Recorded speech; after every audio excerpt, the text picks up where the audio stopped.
반갑습니다. 여수입니다.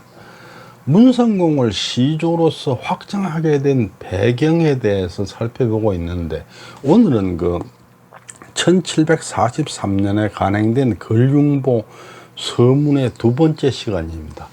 이 걸륭보는 강희보하고 달리 종중이 주관해서 발행한 책이기 때문에 걸륭보에서의 견해는 전체시 종중의 공론, 공식 견해다, 이렇게 말할 수가 있겠습니다.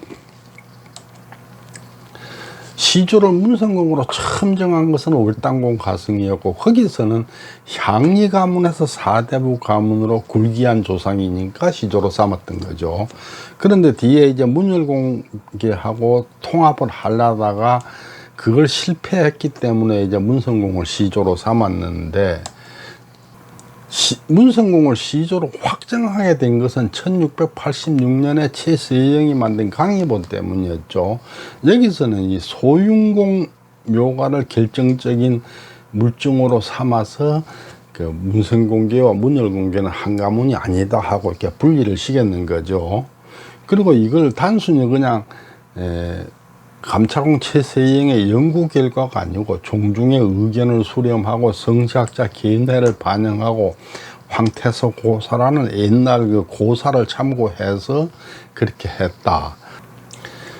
1743년에 간행된 걸륭보의 서문은, 걸륭보는 강희보를 증보한 족보죠. 그런데 강희보는 최세영 개인 명의로 발행했어요. 근데 걸륭보는 최초로 전체시 종중 명의로 발행을 한 거예요. 그러니까 강희보에서의 견해는 최세영의 개인 의견이다, 이렇게 간주를 할 수도 있겠죠. 그런데 이 걸륭보는 전체시 종중의 공론이라고 봐야 되는 거예요. 종중이 발행한 책이니까. 물론 강희보도 최세영이 개인 의견만이 아니고 종중의 공론을 모았다는 기록이 있는데, 어쨌거나 그건 개인 명의였고 이거는 이제 종중 명의였으니까 확실하게 공론이다, 이렇게 말할 수 있겠죠. 걸륭보 서문은 최8주가 지었어요. 이 최8주는 대호궁공파 교도공 이남파의 15세 진사공이죠. 진사공 최8주가 이걸 지었어요. 그럼 그 뒤를 이어서 보겠습니다. 또 최명, 최청지, 최척경 등도 문성공의 조상이라고 말하지만은, 여기도 보면은 최명을 맨 앞에 적었어요. 그건 뭐냐면은 최명이 문성공의 할아버지라는 기록이 많이 있다는 얘기죠. 가장 가능성이 크다는 얘기죠. 최명, 최청지, 최척경, 이 사람들 중에서 가장 가능성이 높은 사람이 최명이다, 이런 얘기죠.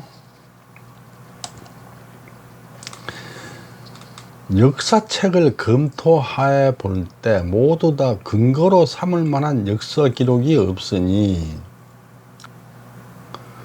우리 가문의 선조라고 단정할 수는 없는 것이다. 조상을 공정하는 자세가, 최명이 문성공의 할아버지라는 기록이 있어요.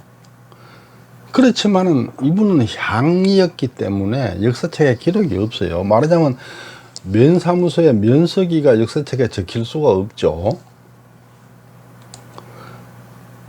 그런데 자세가 고려사라든지 이런 공인된 기록만을 인정하겠다 하는 생각을 가진 거죠. 가정기록 등 개인적인 기록에 대해서는 부인하겠다, 이렇게 말하는 거예요. 이거는 무슨 얘기냐면은 명각 끌어붙이기를 배제하겠다, 이런 뜻이에요. 그러니까 가전기록 이런 거는 전부 명각 끌어붙이기 이런 게 있기 때문에, 말하자면 주관적인 기록이기 때문에 그걸 배제를 함으로 해서 객관적인 기록만을 인정함으로 해서 명각 끌어다 붙이기를 배제할 수 있게 되는 거죠. 문정공 체제의 경우에 이를 것 같으면은 많은 옛날 족보에 기록되어 있기를 문성공의 중씨라고 기록하기도 하고 문성공지 중씨 그랬어요. 그러니까 지난번에 강의보에서는 문정공을 주어로 해가지고 문성공이 문정공의 장씨 큰형님이다 그랬고, 여기서는 문성공을 주어로 해가지고 문성공의 중씨다. 그 얘기는 문성공의 행제니까 동생이란 얘기죠. 혹은 두 분이 사촌 행제간이라고 기록하기도 하였다. 여기 보면 혹이위 종곤계, 곤계라는 거는 행제간이다 이 말이고, 종하는 거는 사촌이란 얘기죠. 그러니까 종곤계니까 사촌 행제간이다. 그러니까 두 분이 사촌 행제간이라고 기록되어 있기도 하다. 그러니까 지금 이제 백과사전이나 이런 데 있는 게 전부 사촌간이니 행제간이니 하는 게 바로 이 얘기를 지금 하는 거예요. 그런데 목은 이색이 지은 문정공 묘비명을 검토해 보면은 문정공에서 위로 6세대는 대대로 관작이 있다고 적혀 있다. 그냥 벼슬을 했다고 적혀 있다 이게요. 그러니까 6세대는 대대로 관작이 있다. 즉 문정이 상 6세세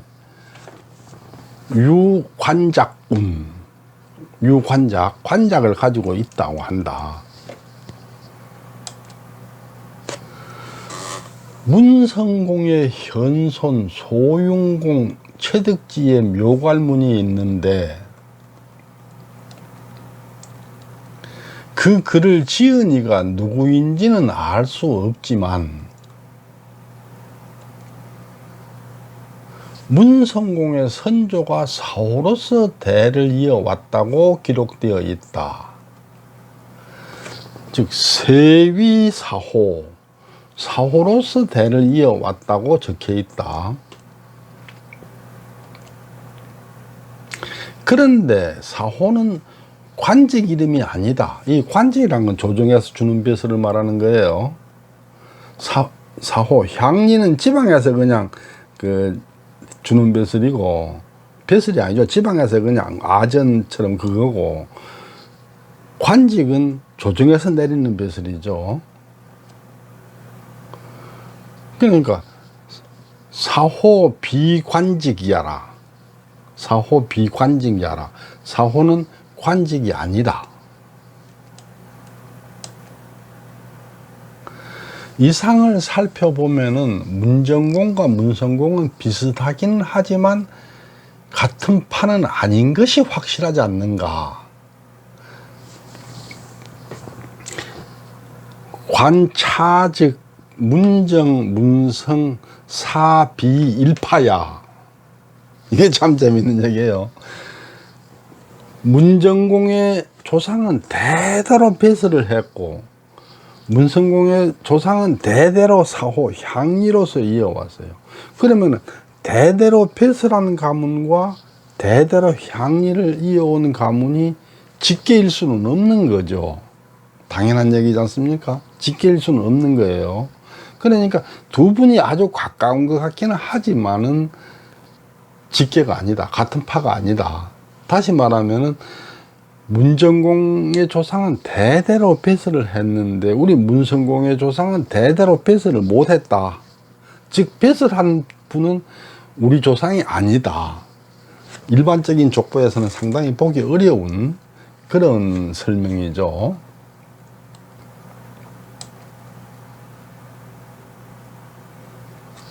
사비일파. 그러니까 비슷하기는 하지만 같은 파는 아니다. 그게 같은 직계가 아니다 이 말이에요. 문열공계와 같은 파가 아닌 이유는 문열공계는 대대로 벼슬에 올랐다. 문성공 조상은 대대로 사호였다. 향리였다. 그러니까 벼슬살이 한 사람은 우리 조상이 아니다. 우리 조상은 대대로 향리였는데 어떻게 벼슬한 사람이 우리 조상이냐. 보편적인 족보에서는 보기 어려운 상당히 희귀한 설명이라고 저는 생각해요. 어느 족보를 보나 다 뭐 자기 조상이 무슨 벼슬 했니 무슨 벼슬 했니 이렇게 적어놨는데, 지금 여기서 하는 얘기는 벼슬한 분은 우리 할아버지 아니야 이 얘기거든요. 그렇기 때문에 문성공과 문정공은 파가 다르다, 같은 파가 아니다 이 얘기죠.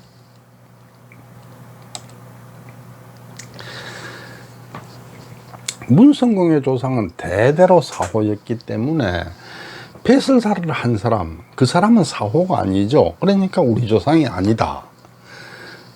과학적으로는 확실한 얘기지만 해도 일반적인 족보에서는 찾아보기 어려운 상당히 좀 희귀한 그런 내용이다 이렇게 말할 수 있겠습니다. 최세영 씨가 강의보를 편찬할 때에 문열공개와 통합하지를 않고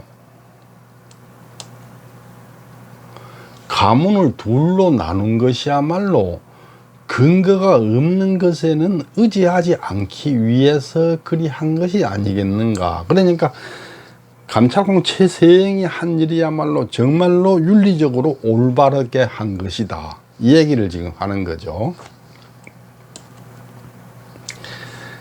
1743년에 진사공 최8조가 지은 그 걸륭보 서문에서의 결론은 입증되지 않은 가전 기록은 인정하지를 못한다. 역사책 같은 그 객관적인 서적에서 입증되는 기록만 인정하겠다. 그러므로 해서 명가 끌어다 붙이기를 철저히 배제한다. 그리고 그 문열공개하고 통합하지 않고 둘로 나눈 최세영의 노력에 대해서 적극적으로 지지한다.